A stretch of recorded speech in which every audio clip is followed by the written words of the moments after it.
If you're a caregiver, you know that exact moment. The one where your worry just spikes. It's mealtime. And it's that sheer exhaustion of watching a loved one, someone who you know needs that nourishment, suddenly start rejecting entire food groups. Right, things they used to love. Exactly. They won't touch vegetables anymore, or they gag when I try to give them protein.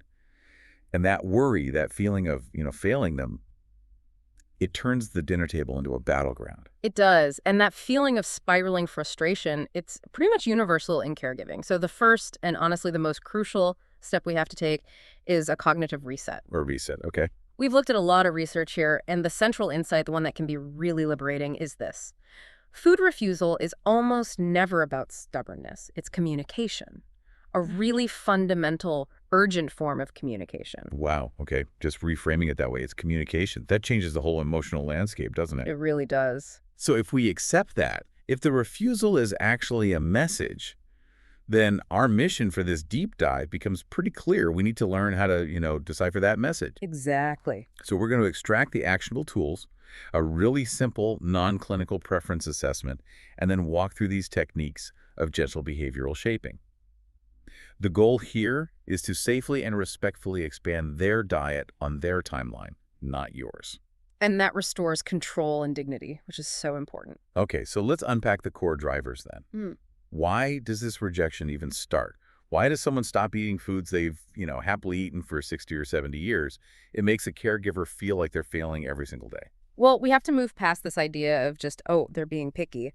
We have to look at the biological and psychological shifts that are completely out of their control. We found 5 key drivers, and they paint a very, very clear picture. Okay. The first one is sensory changes. Think about how taste works.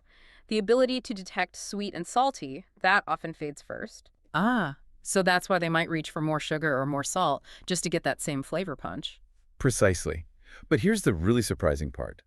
Bitter sensitivity, which is common in a lot of healthy vegetables. Like leafy greens. Exactly. Leafy greens, broccoli. That doesn't fade. It actually can become overpowering. It's overpowering. Yeah. So imagine you bite into a forkful of spinach, and instead of that mild, earthy taste you expect, it just tastes incredibly acrid, almost toxic. Wow. So they aren't rejecting vegetables, they're reacting to a chemically unpleasant stimulus that you, the caregiver, you're not even experiencing. They're trying to protect themselves. That makes so much sense. They're not being difficult. They think something's wrong with the food. Exactly. And that pairs right into the second major driver, which is texture sensitivity. Foods that need a lot of chewing can start to feel like work. Or worse, they can feel dangerous. And the second driver you mentioned, it sort of shifts the problem from willpower to Ryu. It's memory-driven preference loss. Yes, they may genuinely forget they ever liked a food. Or they might forget the motor skill, the whole process of eating it. What do you mean the process? They might look at, say, a piece of fried chicken and they don't register that memory of enjoyment. All their brain registers is the challenge ahead, the chewing, the swallowing. Then we get to the physical stuff. I mean, it's hard not to take refusal personally when you've just cooked a meal, but so often it's purely physical. That's the third driver, pain or discomfort. And we have to be gentle detectives here. Ask yourself, is there chewing fatigue after just a few bites? Is their mouth dry, making it feel like sandpaper to swallow? Or something more subtle. It can be very subtle. Ill-fitting dentures, silent reflux, or that really deeply anxiety-inducing feeling of food sticking. If eating hurts, they will avoid eating. It's that simple. And then there's the one that's, I think, the most intense emotionally, the one that can just shut down appetite for good. Yeah.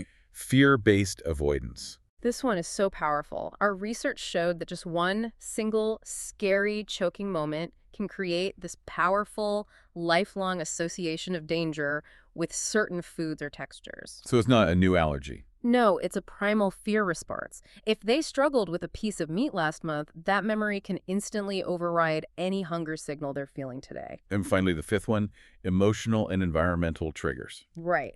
Your appetite is directly tied to your comfort level.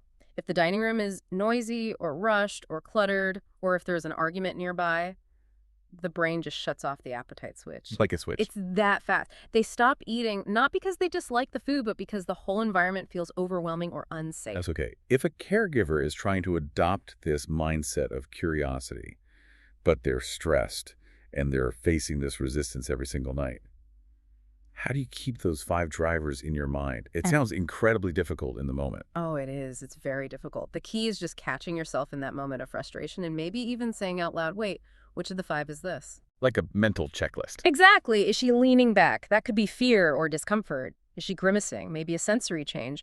It shifts the dynamic from a personal battle into more of a puzzle-solving task. Okay, so we know the 5 potential whys, but how do we actually see those drivers playing out on the dinner plate? That's where this practical tool comes in, right?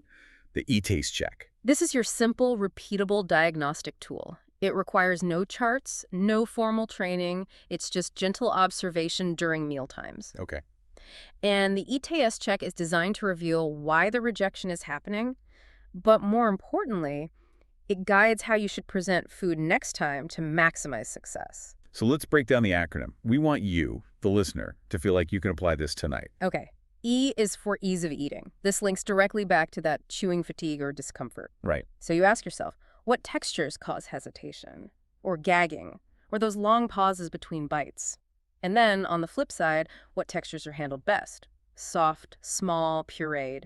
That gives you an immediate map of their mechanical ability. Okay, E for ease. What's A? A is for aroma. This is huge because when taste starts to fade, smell becomes the primary gateway to appetite. The first invitation. It really is. Are they drawn to warm, fragrant foods like cinnamon or roasted vegetables, things that signal comfort? Or do strong, pungent smells like, say, fish or steamed broccoli make them physically turn their head away? If they won't even smell it, they definitely won't eat it. Then T is for temperature. An often overlooked one. Do warm foods, like a soup or cooked cereal, seem to stimulate swallowing and go down easier? Or if they have a dry mouth, are cold foods like chilled grapes, a smoothie more refreshing and safe feeling? Sometimes just warming or cooling a meal solves the entire problem. It's amazing how simple that is. Yeah.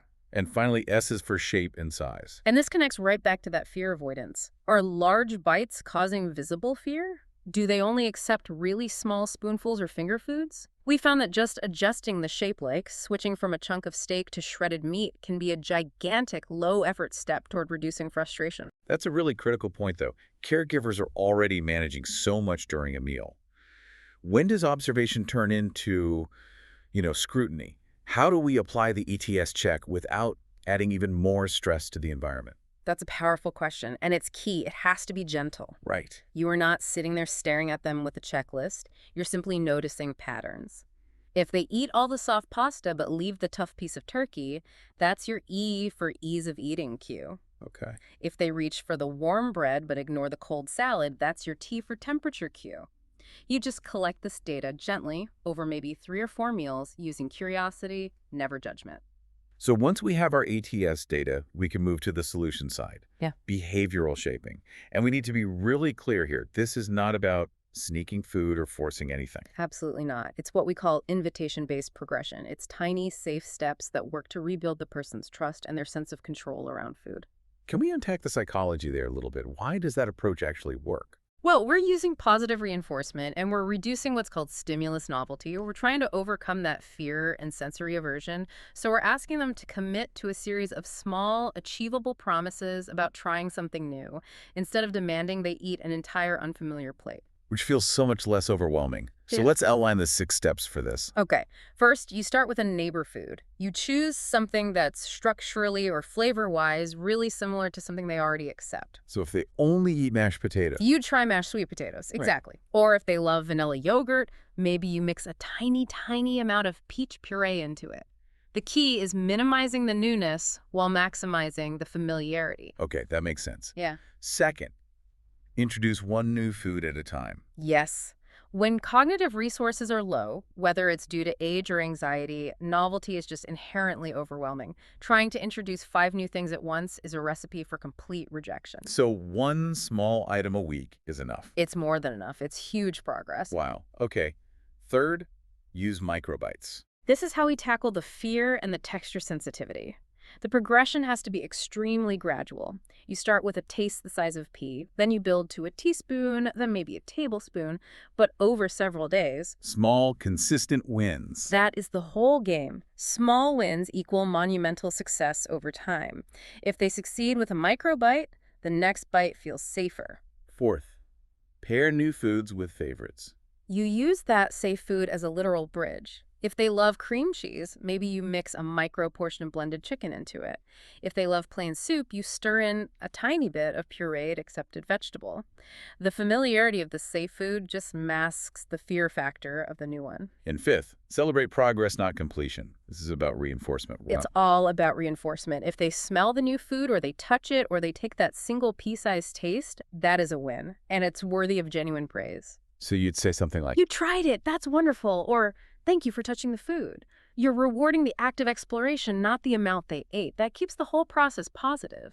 and finally, the sixth and maybe most important one, never rush. You have to stop immediately. Yeah. If you see any nonverbal cue of distress leaning back, a tightly closed mouth, pushing the plate away, their body is communicating, not right now, and respecting that cue is absolutely vital for sustaining trust long term. Let's anchor this with that case study you mentioned, Miss L. Yes, her challenge was severe. She would only eat carbs, bread, crackers, oatmeal. That was it. Okay. Her E.A.T.S assessment showed she needed warm, soft foods and had this very clear, very deep fear of meat textures. It was linked to a previous choking incident. So you couldn't just give her a piece of chicken breast. You needed the absolute softest, safest protein you could find. Precisely. The shaping strategy started not with meat at all, but with warm egg custards. A neighbor food to her oatmeal. Soft, warm, familiar. Exactly. Once those were accepted, they moved to soft scrambled eggs. Then, for the meat, they had to blend very soft chicken into a soup she already loved, so the texture was completely masked. So she wasn't even aware of it at first. Not really, and only after days of that did they introduce tiny bite-sized pieces of shredded chicken, a soft texture that didn't require heavy chewing. And that took 6 weeks. From zero protein to shredded chicken. It really shows that it's the pace that matters. It's all about meeting them exactly where they are. That M-Steel example is such a great framework. Okay, let's pivot now to some of the high-anxiety questions that caregivers always ask when they start trying this. The big one is safety.